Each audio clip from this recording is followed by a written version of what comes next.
weapons of mass destruction, and to strengthen the regime, which is already profiting, ironically enough, from the sanctions themselves. In other words, it was like a prisoner's dilemma. The sanctions were hurting the people much more than the regime, but a lifting of them would benefit the regime much more than the people. Well, now, if you have a moral crux of this kind, what you have to do, I think, is make a choice. I remember Kanan Makir putting it to me in a very principled way. He said, it would be quite unjustifiable to keep the sanctions going on Iraq, entirely unjustifiable, unless the end result was intended to be the removal of the Ba'ath Party. Only on that condition would it be justifiable. So, I remember the anti-war movement, as it likes to call itself, would make, I thought, vastly exaggerated claims about the number of children dying, but nonetheless the number was very, very scary. And one would say, well, we could put an end to that. But Saddam would have to go. Oh, that would be too high a price for us to pay. Now, this is part of the bad faith of today's left, it seems to me. You say to people, all right, you believe that every day Iraqi children are dying. That ought to invest you with a sense of urgency. That should stop really very quickly. Well, we could decapitate the regime, we could reopen Iraq for business, we could bring it back into the international community in the way from which it's excluded itself by aggression, by genocide, by dictatorship, and so forth. I said, no, that sounds like a bit extreme. I think we better let the kids go on dying and let Saddam stay in power. What is that? What is that? Christopher? That is the same, what? No, I was just getting my trousers off. All right. Well, look, if I haven't made the point that way, I wouldn't succeed in making it another. There's a tiny bit left over from an earlier exchange. I must tie it up. This repeated invocation of CIA authority makes me a little bit queasy. I've spent a lot of time investigating the CIA.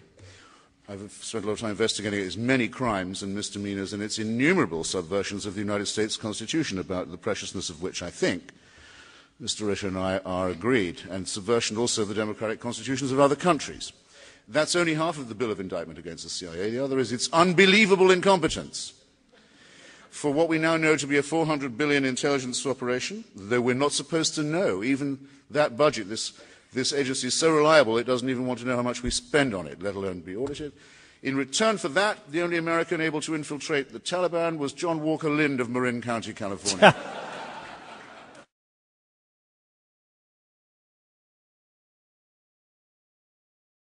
We've been discussing the attack on Iraq and the occupation and the various elements and circumstances that led up to it or didn't lead up to it, depending on your perspective.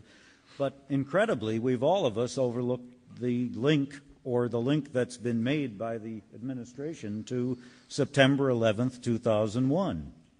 We've been discussing it as if, oh, well, it's just Iraq and Saddam was a bad guy and we did this great thing here, or we didn't do such a great thing, or we violated the process of our original document, the Constitution of the United States, and whether it's worth violating that process for something that's debatable to the good of the nation. But in truth, at least I've read that the president's speechwriters are instructed either by Mr. Luntz or other poll takers and focus group kind of people, ad people, PR people, to say, to invoke September 11, 2001, and to link it with the operation, the campaign in Iraq, because that's what resonates with a lot of people. And I think that any discussion of it, and we've managed to do that here for a good long time today, without examining the validity of linking this campaign in Iraq to its supposed justification emanating from September 11, 2001, is not exactly a complete examination. So I think, and I betray myself as a cynic, nobody's a perfect blank piece of paper in this world. Everybody has a bias or a point of view, is another way to say it. And I think that it is disingenuous of the president to continue to link it to September 11th, 2001, and I was wondering what you think about that, and then we'll ask Scott. It's no doubt the case, and I'm sure that there are good spin reasons for it, that administration spokesmen mention it in the same breath. But I think you'll find that, with the exception of one slightly clumsy statement by the Vice President, there's never been a direct allegation that the Iraqi Mukhabarat or any other of Saddam's forces were... No, but he always says we were attacked on September 11, 2001, and then in the next sentence, I know, and that's why we're in Iraq. That is, if you were listening... We're fighting them there because we don't want to fight. I can't make you listen, but that's what I meant by... So that's what I meant by mentioning it in the same breath. That's quite different from saying that's where it came from. We know where it came from. Indeed, we went into Afghanistan, hugely opposed at every step by the anti-war movement, and removed, they now want us to forget that that's what they did, and removed the people who sponsored the al-Qaeda attack on New York. But your question to me, therefore, could be rephrased, or will be rephrased by me, to read like this. Is there any reason at all to wonder about a connection with Iraq? I would say yes, there is. A rational person would have to consider the following things. Mr. Yassin, the man who mixed the chemicals for the attack on the World Trade Center in 1993, which was construed by some as a revenge for the eviction of Saddam from Kuwait, having been let go by our brilliant FBI after their first questioning of him, went straight from New York Airport to Baghdad as fast as he could, where the doors opened for him. Not just anyone can fly to Baghdad under Saddam, you know. You can't just get in any more than you can get out. The doors opened for him and they closed behind him. He lived under Saddam's protection, the most wanted man of the FBI for a very grave attack on New York, until the fall of Baghdad. He's still being looked for. He just got away. It's very annoying we didn't get him. We did get Abu Abbas, the man who rolled Leon Klinghoffer off the back of the boat. I personally met Abu Nidal, who was, before bin Laden, used to be the most wanted terrorist in the world, in Baghdad, where he lived in a villa with an official phone number that was in the telephone directory under the protection of the Ba'ath Party.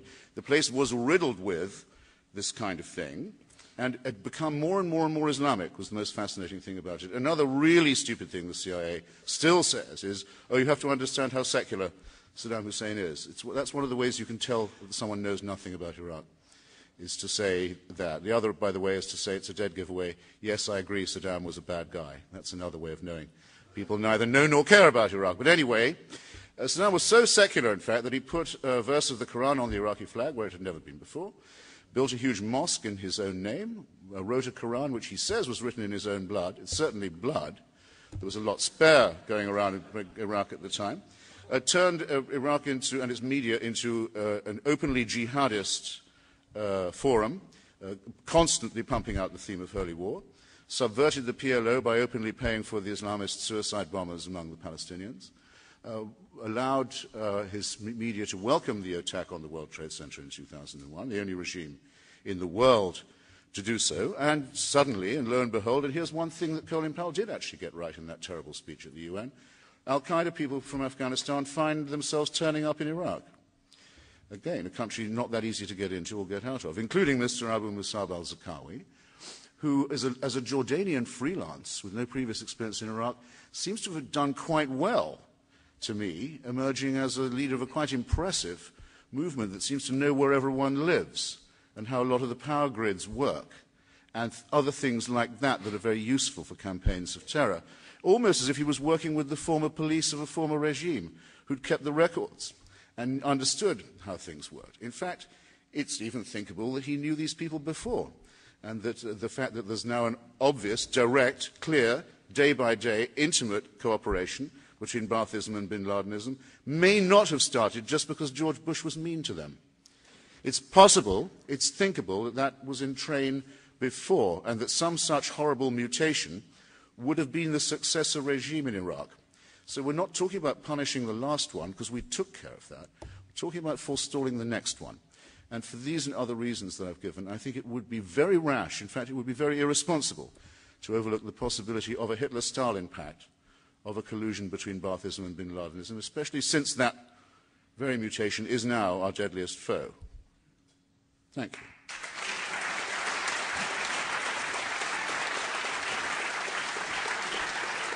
Scott, and then you.